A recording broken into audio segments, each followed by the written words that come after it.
दोस्तों नमस्कार, मैं रम्मू सिंह। क्यों मोदी के उत्तराधिकारी की चर्चाएं शुरू हो चुकी हैं, आज हम इस विषय पर बात करने जा रहे हैं। पीएम मोदी 75 साल के होने वाले हैं।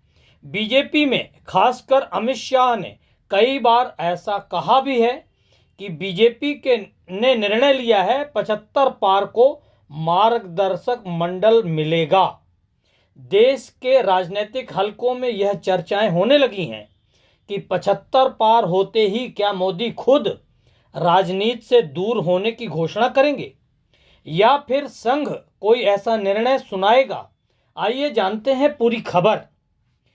देश के अंदर आम जनता के बीच अब हर जगह एक ही चर्चा हो रही है, मोदी के बाद कौन। कुछ बयानों पर गौर करते हैं। मई 2024 में अरविंद केजरीवाल जेल से बेल पर बाहर आए और 11 मई 2024 को केजरीवाल ने एक बयान दिया। बयान इसलिए भी महत्वपूर्ण है क्योंकि केजरीवाल के बयान पर मोदी और अमित शाह को जवाबी बयान देना पड़ गया। केजरीवाल ने कहा, मोदी जी 17 सितंबर 2025 को 75 साल के हो जाएंगे। 2014 में खुद मोदी ने यह नियम बनाया था कि बीजेपी के अंदर जो भी 75 साल का होगा उसको रिटायर कर दिया जाएगा। इस बयान के बाद अमित शाह का बयान आया। केजरीवाल और पूरे ईडी अलायंस को मैं बताना चाहता हूं, मोदी जी 75 के हो जाएंगे, इससे आपको खुश होने की जरूरत नहीं है, आनंदित होने की जरूरत नहीं है। बीजेपी के संविधान में कहीं नहीं लिखा है मोदी जी ही टर्म पूरा करेंगे, देश का नेतृत्व करते रहेंगे। फिर 12 मई को मोदी का बयान आया। परिवार का जो मुखिया होता है वो अपने बच्चों के लिए कुछ छोड़कर जाना चाहता है, वो अपने वारिस को कुछ देकर जाना चाहता है, लेकिन मोदी का वारिस कौन है? मेरे वारिस तो आप सब देशव्यापी हैं, आप ही मेरे परिवार हैं।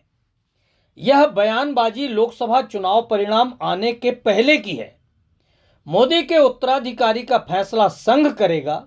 इस बात को इसलिए भी महत्वपूर्ण मान लिया जाना चाहिए क्योंकि जब जब बीजेपी कमजोर हुई है तब तब संघ के लोगों की भूमिका भाजपा के अंदर बढ़ जाती है। अमित शाह और योगी आदित्यनाथ के बीच अंदरूनी उठापटक चल रही है। लोग इन बातों को भी उत्तराधिकार से जोड़कर देखते हैं। देखें भी क्यों न, घटनाक्रम भी तो कुछ ऐसे ही हो रहे हैं। 75 में रिटायरमेंट की बातें आखिर आई कहां से? 2014 में जब बीजेपी की सरकार बनी, लाल कृष्ण आडवाणी और मुरली मनोहर जोशी को कैबिनेट में जगह नहीं मिली, उन्हें मार्गदर्शक मंडल भेज दिया गया। 2016 में मध्य प्रदेश के कैबिनेट में बाबूलाल गौर दरकिनार कर दिए गए। सरताज सिंह को ताज नहीं मिला कैबिनेट में। सुमित्रा महाजन की जिम्मेदारियों पर विराम लगा दिया गया। हिमाचल के शांता कुमार की राजनीति को शांत रहने दिया गया। इस दौरान अमित शाह ने कहा था 75 पार को चुनाव नहीं लड़ाएंगे। अप्रैल 2019 में द वीक को दिए इंटरव्यू में अमित शाह ने कहा था 75 साल के ऊपर के किसी को टिकट नहीं दिया गया, ये पार्टी का फैसला है। चुनावी रणनीतिकार प्रशांत किशोर ने एक इंटरव्यू में कहा कि यह नियम बनाया तो मोदी जी ने है, मगर वह खुद मानते हैं कि नहीं, यह भविष्य में पता चलेगा। जानकारों की माने तो संघ की सोच बहुत दूरगामी होती है। संघ ने मोदी के उत्तराधिकारी बनाए जाने की तैयारियां संभवतः शुरू कर दी होंगी।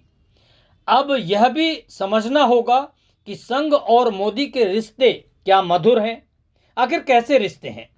बताया जाता है कि लाल कृष्ण आडवाणी, मुरली मनोहर जोशी, बलराज मधोक, जसवंत सिंह जैसे बड़े नेता बोझ लगने लगे तो संघ ने इन्हें किनारे करने में थोड़ी भी देर नहीं की। वर्तमान परिस्थितियों को देखते हुए संघ का रुख कुछ ऐसा ही नजर आता है। संघ प्रमुख मोहन भागवत के 2 बयान तो कुछ ऐसी ही तस्वीरें बयां कर रहे हैं। मोहन भागवत का पहला बयान 10 जून 2024 को आया, जिसमें उन्होंने कहा, जो वास्तविक सेवक है, जिसको वास्तविक सेवक कहा जा सकता है, उस मर्यादा का पालन करके जो चलता है, जो कर्म करता है लेकिन कर्मों में लिप्त नहीं होता, उसमें अहंकार नहीं आता कि मैंने किया, और वही सेवक कहलाने का अधिकारी रहता है। फिर दूसरा बयान 18 जुलाई 2024 को मोहन भागवत का सामने आया। मनुष्य है पर मानवता नहीं है। वो पहले मनुष्य बन जाए, फिर मनुष्य अलौकिक सुपरमैन अति मानव बनना चाहता है, वहां रुकता नहीं है। फिर उसे लगता है कि देवता बनना चाहिए, लेकिन देवता कहते हैं कि हमसे तो भगवान बड़ा है, तो फिर वह भगवान बनना चाहता है। भगवान कहते हैं कि मैं तो विश्व रूप हूं, वहां भी कुछ रुकने की जगह है या वहां से आगे कुछ है। यह दोनों बयान मोहन भागवत ने लोकसभा चुनाव परिणाम आने के बाद दिए हैं। इन बयानों में कहीं भी मोदी का नाम नहीं लिया गया। संघ वैसे भी सीधे तौर पर कहां बयानी हमले करता है, मगर जानकार इसे सीधे तौर पर मोदी के लिए मान रहे हैं। अविनाशी कहकर अपने को भगवान माना। बीजेपी के निर्णय सरकार के निर्णय कहने के बजाय हर जगह मोदी ने यह फैसला लिया है, ऐसा बोला जाने लगा। बताया जाता है 2014 और 2019 के चुनाव में जितनी मेहनत संघ ने की, 2024 के चुनाव में संघ उतना ही दूर रहा। संघ दूर भी क्यों ना हो, क्योंकि बीजेपी में मोदी और शाह ने अपने लोगों को, अपने पसंद के लोगों को प्रमुख पदों पर बैठाना शुरू किया। इनकी पहली और आखिरी प्राथमिकता थी स्वामी भक्ति, मोदी की जय जयकार करना। उसी में जेपी नड्डा को भी शामिल माना गया। मई 2024 में बीजेपी प्रमुख जेपी नड्डा ने इंडियन एक्सप्रेस को दिए गए इंटरव्यू में कहा, शुरू में हम अक्षम होंगे, थोड़ा कम होंगे, आरएसएस की जरूरत पड़ती थी, आज हम बढ़ गए हैं, सक्षम हैं। तो बीजेपी अपने आप को चलाती है। इस बयान के बाद संघ के अंदर नाराजगी का सैलाब फूट पड़ा।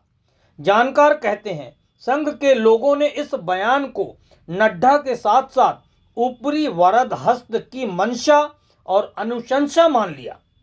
संघ ने अपनी मेहनत और अपनी नाराजगी का डेमो बीजेपी के सामने संभवतः पेश किया। संघ ने एमपी में जबरदस्त मेहनत की और उसके परिणाम भी सामने आए। संभवतः एमपी में संघ ने इसलिए मेहनत की कि इसका श्रेय शिवराज को मिल सके, शिवराज के कद को बड़ा किया जा सके। बीबीसी की खबर के मुताबिक 4 जून की शाम बीजेपी संगठन के एक बड़े नेता और एक वरिष्ठ कैबिनेट मंत्री दिल्ली के संघ कार्यालय में मिलने पहुंचे। संघ की ओर से कहा गया, इन लोगों को भाजपा संसदीय दल की बैठक बुलाकर अपना नेता चुन लीजिए। मगर बीजेपी ने संसदीय दल की बैठक नहीं बुलाई। शायद यह भांप लिया गया था कि राजनीतिक बाजी कुछ और गुल खिला सकती है। बीजेपी ने सीधे घटक दलों को मिलाकर एनडीए की बैठक बुलाया, जबकि 2019 और 2019 में 303 सीटें जीतने पर बीजेपी ने संसदीय दल की बैठक बुलाई थी। कहा जाता है 2040 में 140 लोग संघ से जुड़े हुए होने के कारण फैसला कुछ और हो सकता था। भाजपा द्वारा संसदीय दल की बैठक न बुलाए जाने की बात भी संघ को अच्छी नहीं लगी। मोदी संघ को मनाने में लग गए। 10 सालों में पहली बार नागपुर में रात गुजार कर आए। शासकीय कर्मचारियों को संघ के सदस्य होने पर लगे 50 साल पुराने प्रतिबंध को भी मोदी सरकार ने हटाकर संघ को मनाने के प्रयास किए। बीजेपी, खासकर मोदी और शाह, यह दिखाना चाहते हैं कि भले उनकी सीटें 240 आई हैं, मगर सरकार में स्पीकर, लोकसभा अध्यक्ष, उनका प्रमुख और उनके प्रमुख मंत्रालय सब बीजेपी के लोगों के पास हैं। कुछ नहीं बदला है। यूपी में योगी को हटाए जाने की मुहिम पर काम करना, योगी शाह की बार बार टकराहट की खबरें बाहर आना, मोदी द्वारा राजनाथ सिंह को कुछ ज्यादा महत्व दिया जाना, नितिन गडकरी को बीमार बताना, अब तो शिवराज को रोकने के प्रयास शुरू करना, यह सभी घटनाक्रम बयां कर रहे हैं बीजेपी के अंदर उत्तराधिकारी को लेकर बड़ी सुगबुगाहट शुरू हो चुकी है। शायद संघ सही समय के इंतजार में है। क्या आप इस खबर से सहमत हैं या असहमत हैं? आप अपने विचार कमेंट्स बॉक्स पर लिखकर बताएं। बहुत बहुत धन्यवाद दोस्तों।